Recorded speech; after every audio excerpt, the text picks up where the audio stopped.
Bienvenidos a nuestro podcast La Biblia en un año, episodio 91. El episodio de hoy tiene por título Sigue a Jesús. Llegados a un punto, Pipa y yo nos adentramos en el mundo del Twitter. Es un mundo donde sigues a otras personas y tú mismo eres seguido.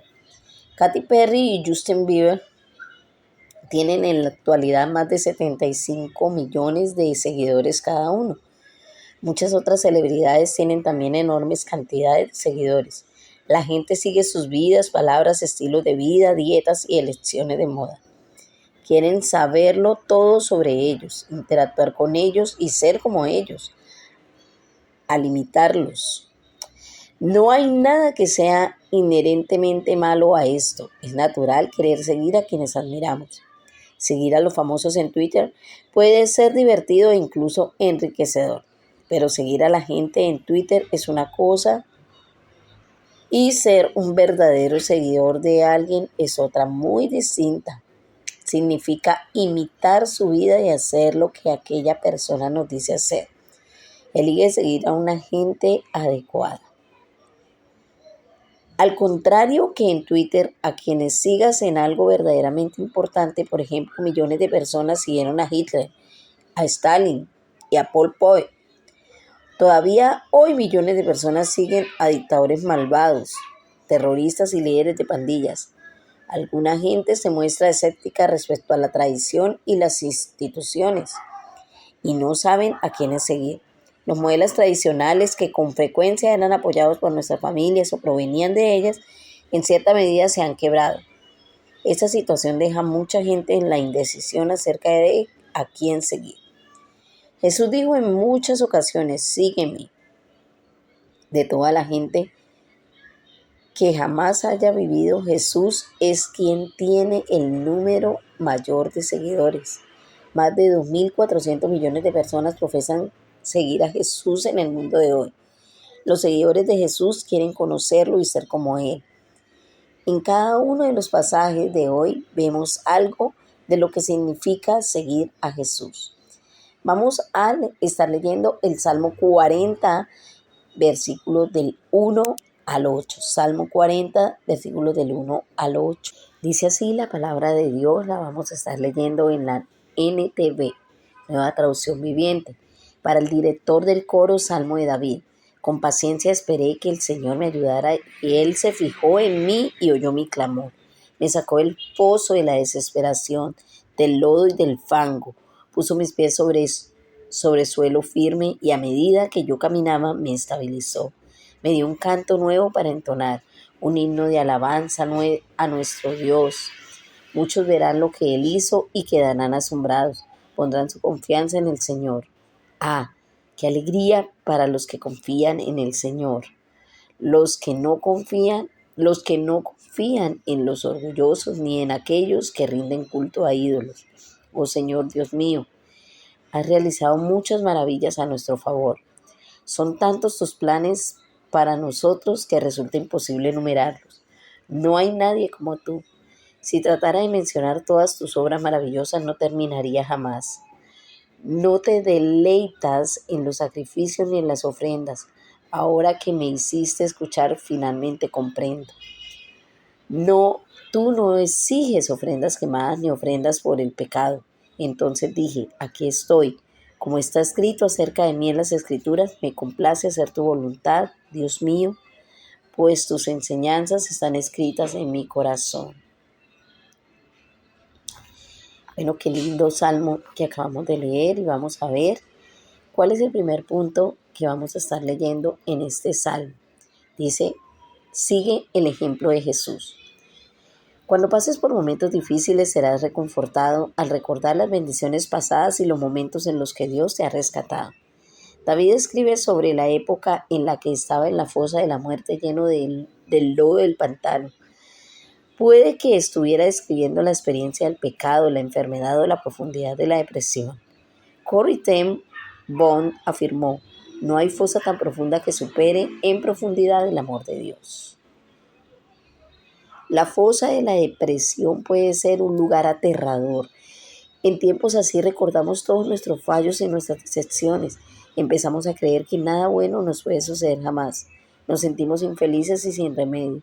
Empezamos a pensar que nunca superaremos nuestros problemas para cumplir el llamado de Dios en nuestras vidas. En medio de ese desvalimiento, David dice, puse en el Señor toda mi esperanza. Él se inclinó hacia mí y escuchó mi clamor. Me sacó de la fosa de la muerte, del lodo y del pantano. Después de que Dios lo sacara de la fosa de la muerte, puso mis pies sobre una roca y me plantó en un terreno firme. Dios puso una nueva canción de alabanza en los labios de David y su testimonio llevó a que muchos otros pusieron su confianza también en el Señor. David describe la gran bendición de ignorar lo que el mundo adora y seguir al Señor. Dichoso el que pone su confianza en Él. Es imposible enumerar tus bondades en favor nuestro. Si quisiera anunciarlas y proclamarlas, sería más de lo que puedo contar. Muchas son, Señor mi Dios, las maravillas que tú has hecho. No es posible enumerar tus bondades en favor nuestro. David escribe, tú no pides sacrificios a cambio de tu perdón, tan solo nos pides obediencia. El secreto del éxito de la vida de David fue la oración y la obediencia. David se ofrece a sí mismo para seguir la voluntad de Dios con todo su ser, proclamando, por eso he dicho, aquí estoy tal como el libro dice de mí. A mí me agrada hacer tu voluntad, Dios mío, llevo tu enseñanza en el corazón. También este texto era el secreto del éxito de Jesús. Según el autor de los Hebreos, estos versículos encontraron su cumplimiento perfecto en Jesús. Nos dice que el mismo Jesús citó los versículos 6 y 8 de este salmo. Esto lo podemos encontrar en Hebreos capítulo 10, versículos del 5 al 10. Jesús oró y obedeció, diciendo, he venido, oh Dios, a hacer tu voluntad. El escritor de los Hebreos prosigue y en virtud de esa voluntad somos santificados mediante el sacrificio del cuerpo de Jesucristo, ofrecido una vez y para siempre. Sigue el ejemplo de Jesús y ofrécete para hacer la voluntad de Dios. David dice que aquellos que hacen del Señor su confianza serán bendecidos. Verás todo tipo de maravillas. Eso lo podemos encontrar en el Salmo 40, versículo 5.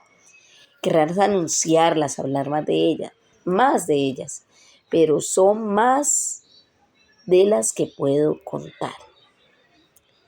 Bueno, vamos a estar orando. Señor, gracias por las veces que me has sacado de la fosa de la muerte y del lodo del pantano. Has puesto mis pies sobre roca, dándome un lugar firme donde pisar y una nueva canción para mis labios, dándome felicidad, capacitándome también para testificar para otros y para que otros pongan también su confianza en ti, Señor. Ayúdame hoy a orar y a obedecer siempre, para que mi vida siempre sea una vida de éxito y bendición. Amén. Vamos a estar leyendo también Lucas capítulo 8 y Lucas capítulo 9. Lucas capítulo 8, versículos del 40 al 56 en la Nueva Traducción Viviente. Jesús sana en respuesta a la fe. Del otro lado del lago, las multitudes recibieron a Jesús porque lo estaban esperando. Y un hombre llamado Jairo, líder de la sinagoga local, se acercó y cayó a los pies de Jesús mientras rogaba que lo acompañara a su casa. Su única hija, que tenía 12 años, estaba muriendo. Mientras Jesús iba con Jairo, las multitudes lo rodeaban. Una mujer de la multitud hacía 12 años que sufría una hemorragia continua y no encontraba ninguna cura. Acercándose a Jesús por detrás, le tocó el fleco de su túnica. Al instante la hemorragia se detuvo. ¿Quién me tocó?, preguntó Jesús. Todos negaron y Pedro le dijo, Maestro, la multitud entera se te apretuja contra ti. Pero Jesús le dijo, alguien me tocó a propósito porque yo sentí que salió poder sanador de mí. Cuando la mujer se dio cuenta de que no podía permanecer oculta, comenzó a temblar y cayó de rodillas frente a Jesús. A oídos de toda la multitud, ella le explicó por qué lo había tocado y cómo había sido sanada al instante. Hija, le dijo Jesús, tu fe te ha sanado, en paz. Mientras él todavía hablaba con ella, llegó un mensajero de la casa de Jairo y el líder de la sinagoga y le dijo, tu hija está muerta, ya no tiene sentido molestar al maestro.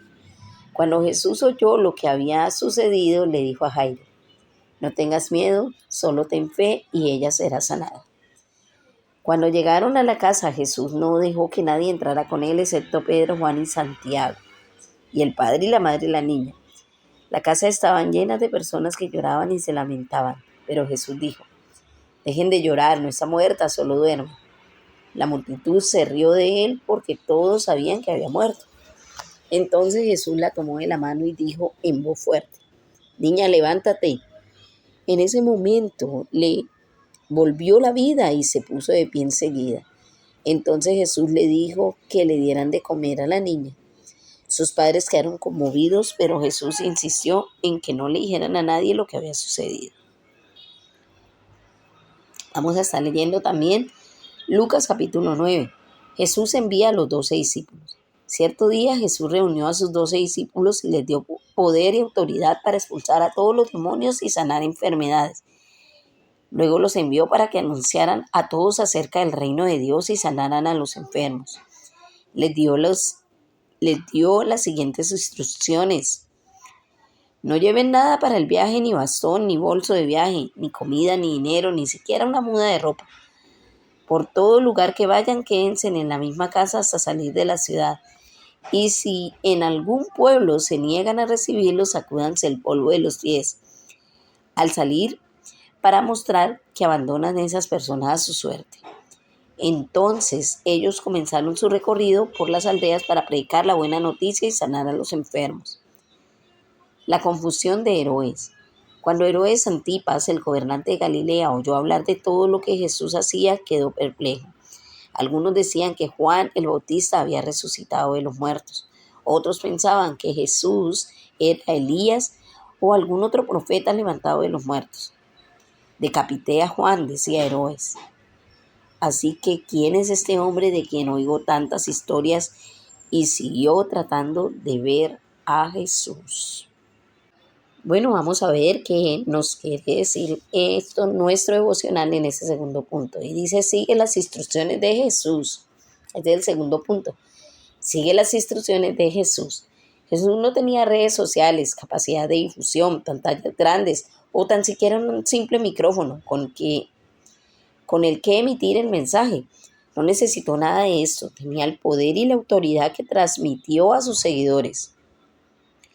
Aunque esté bien usar todos los medios disponibles para dar a conocer el mensaje de Jesús, no debemos centrarnos tanto en los medios modernos de comunicación que olvidemos lo esencial de todo. Sigue el ejemplo de Jesús y sus instrucciones, las cuales leímos en este pasaje. Jesús sanó a una mujer que había padecido de hemorragias y resucitó a la hija de Jairo, trayéndola de vuelta a la vida. Jairo y la hemorroísa son dos personajes muy diferentes. Uno hombre y la otra mujer. Uno un sujeto y la otra parte de la multitud. Uno influyente y la otra aparentemente insignificante. Uno le habló a Jesús de su hija, la otra fue hija por Jesús. Uno era rico y la otra estaba enferma. Aún así, ambos dependían del poder y de la autoridad de Jesús y los dos reaccionaron de la misma manera al acercarse a Jesús. Jairo se postró a los pies de Jesús y la mujer fue temblando de rodillas a los pies de Jesús.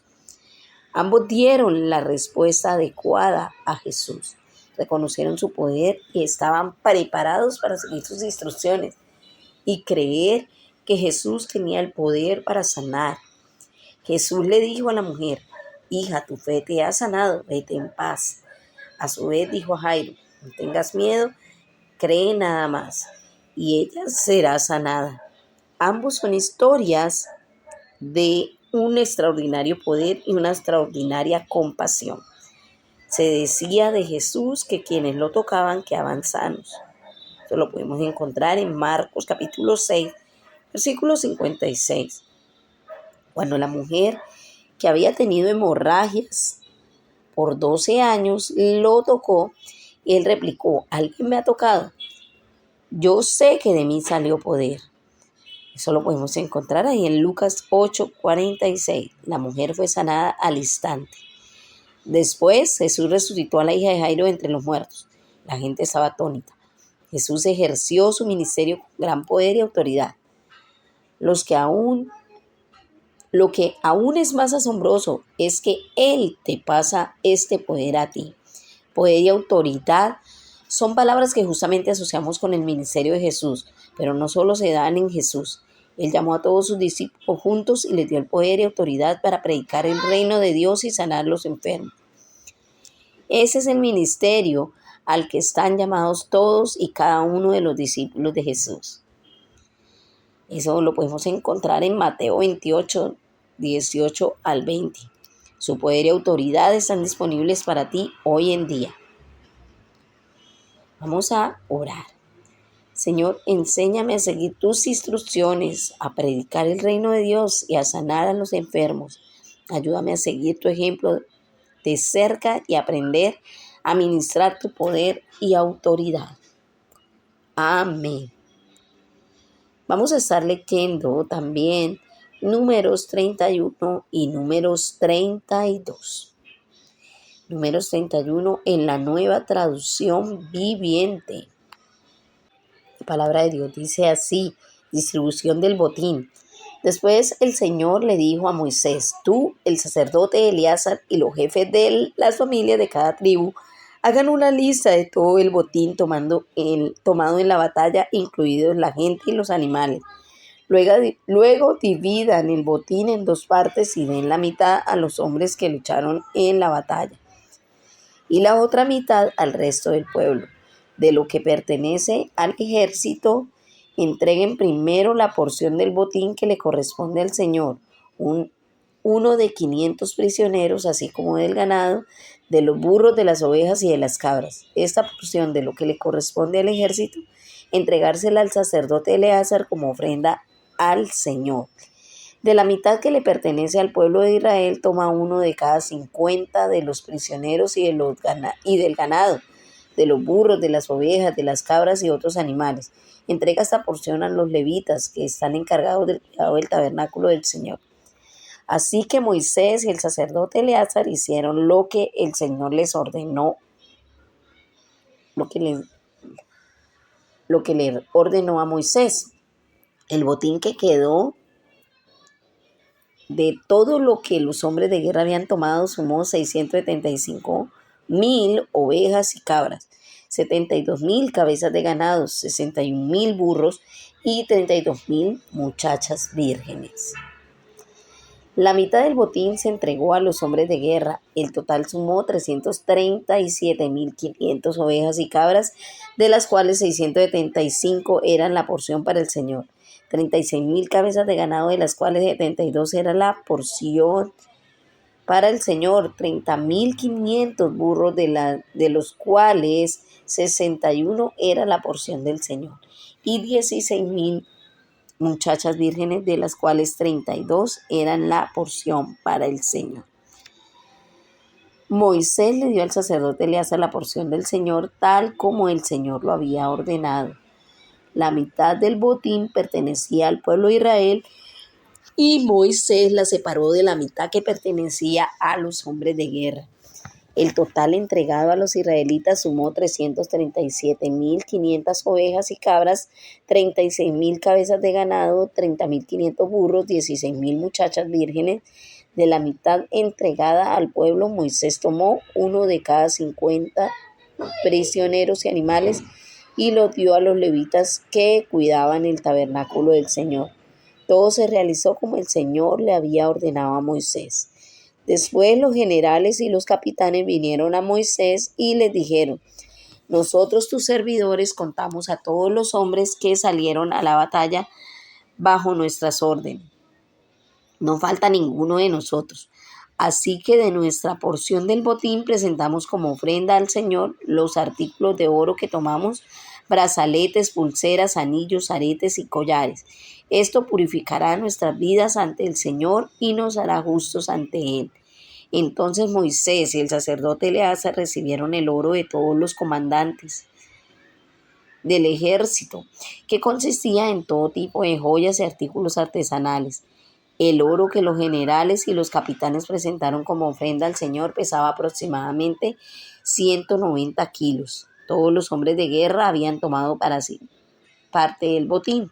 Así que Moisés y el sacerdote Eleazar aceptaron los regalos de los generales y capitanes y llevaron el oro al tabernáculo como recordatorio al Señor de que el pueblo de Israel le pertenece. Vamos ahora a leer también Números 32, igualmente en la versión Nueva Traducción Viviente. Y este pedazo de la palabra tiene por título Tribu al oriente del Jordán. Esta parte de la palabra, tribu al oriente del Jordán. Las tribus de Rubén y Egán poseían una enorme cantidad de animales, así que cuando vieron que las tierras de Jazer y Galaad eran ideales para sus rebaños y manadas, se acercaron a Moisés, ahí al sacerdote Eleazar y a los ojos de los jefes de la comunidad y le dijeron: observen las ciudades de Atarot, Dibón, Jazer, Midra, Esbón, Eleale, Sisma, Nebo y Beón. El Señor conquistó todo este territorio para la comunidad de Israel y es ideal para todos nuestros animales. Si contamos con su favor, permítenos ocupar esta tierra como nuestra propiedad, en lugar de darnos tierra al otro lado del río Jordán. ¿Significa esto que ustedes pretenden quedarse aquí mientras sus hermanos cruzan el río y combaten sin su apoyo?, preguntó Moisés a los hombres de Gad y de Rubén. ¿Por qué quieren desalentar al resto del pueblo de Israel de cruzar a la tierra que el Señor les ha dado? Sus antepasados hicieron lo mismo cuando los envié de Cades Barnea a explorar la tierra. Después que subieron al valle de Escol y exploraron la tierra, desanimaron al pueblo de Israel para que no entraran a la tierra que el Señor les había dado. Por eso el Señor se enojó mucho contra ellos y juró de todos los que rescaté de Egipto que ninguno de 20 años o más vería jamás la tierra que juré dar a Abraham, a Isaac y a Jacob, porque no han obedecido de corazón. Las únicas excepciones fueron Caleb, hijo de Jefone, el Neseo, y Josué, hijo de Nun, porque ellos han seguido al Señor de todo corazón. El Señor se enojó con los israelitas y los hizo vagar en el desierto durante 40 años hasta que murió, la generación entera que había pecado a los ojos del Señor. Pero ahora aquí están ustedes, raza de pecadores, haciendo exactamente lo mismo. Ustedes están provocando que el Señor se enoje aún más con ustedes, Israel. Si ustedes se alejan de Él y Él abandona nuevamente al pueblo en el desierto, ustedes serán responsables de la destrucción de la nación entera. Pero ellos se acercaron a Moisés y le dijeron: nosotros simplemente queremos construir corrales para nuestros animales y ciudades fortificadas para nuestras esposas e hijos. Después tomaremos las armas e iremos al frente de nuestros hermanos israelitas a la batalla, hasta que los llevemos seguros a su tierra. Mientras tanto, nuestras familias se quedarán en las ciudades fortificadas que construimos aquí, para que no corran peligro de los ataques de la gente del lugar. No volveremos a nuestras casas hasta que todo el pueblo de Israel haya recibido su porción de tierra. Sin embargo, no reclamamos ninguna parte de la tierra del otro lado del Jordán. Preferimos vivir aquí al oriente del Jordán y la aceptamos como nuestra porción de tierra. Entonces Moisés les dijo: si ustedes cumplen su palabra y se preparan para ir a la batalla del Señor, y si sus tropas cruzan el Jordán y siguen en la lucha hasta que el Señor expulse a sus enemigos, entonces podrán volver cuando el Señor haya conquistado la tierra. Habrán cumplido con su deber ante el Señor y ante el resto del pueblo de Israel. Y la tierra al oriente del Jordán será su propiedad de parte del Señor. Pero si no cumplen su palabra, entonces habrán pecado contra el Señor y estén seguros de que su pecado los alcanzará.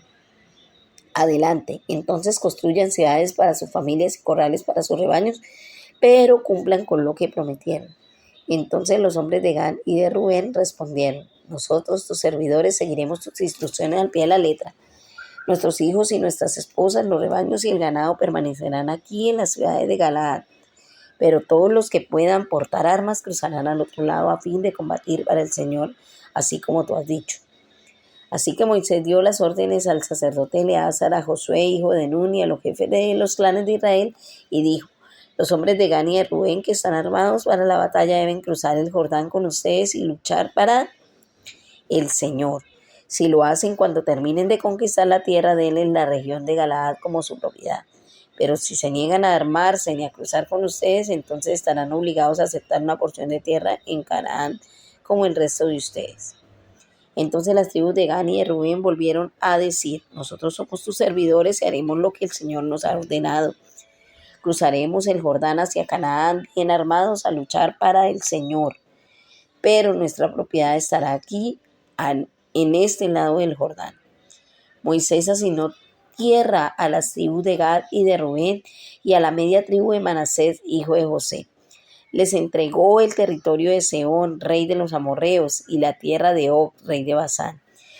Toda la tierra con sus ciudades y las tierras vecinas. Los descendientes de Gad construyeron las ciudades de Dibón, Atarot, Aroet, Atorón, Sofán, Hazer, Jotbea, Bet-Mirra y Bet-Arán. Todas eran ciudades fortificadas con corrales para sus rebaños.